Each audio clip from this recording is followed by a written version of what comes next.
Welcome aboard Alex's Animal Ark. My name is Alex and I will be your guide to all the amazing animals that live on our planet.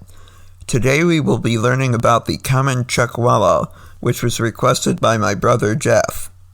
So what is a common Chuckwalla? Common Chuckwallas are large, flat-bodied lizards with loose skin folds along their bodies. They reach an average length of 20 inches and a weight of about 2 pounds. The males are generally larger and heavier than the females are. The males also have a broader head.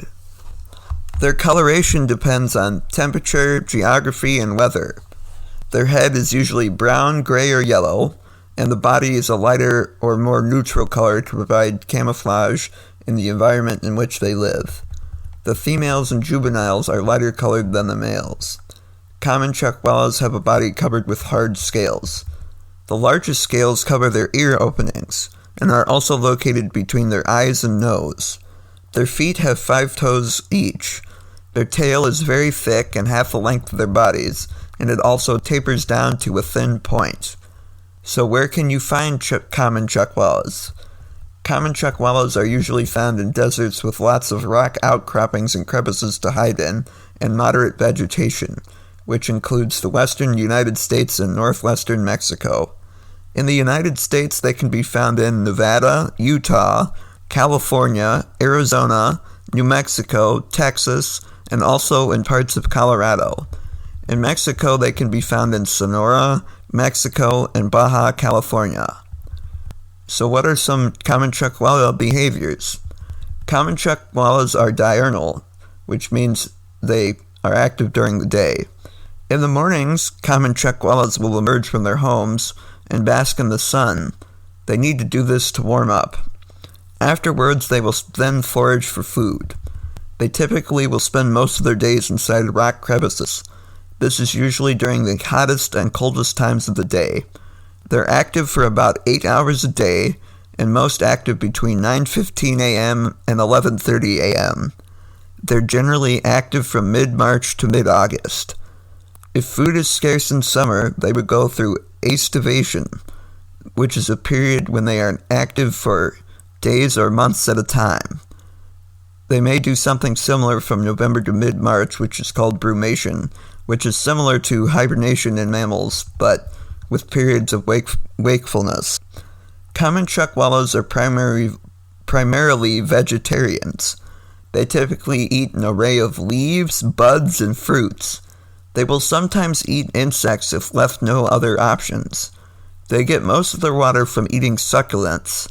They can store water in lymph sacs and folds of skin on the sides of their body, and also in their tail, which also fattens up when resources are plentiful. Then when resources are scarce, they're able to use these stored resources. Common Chuckwallas like to live in rock crevices. If they're chased by a predator, common Chuckwallas can wedge themselves into the crevice and then inflate their lungs using a gular pump so they can't be removed. They will then emerge once the predator is gone. Predators of the common Chuckwalla include coyotes, red-tailed hawks, American kestrels, and Mojave rattlesnakes.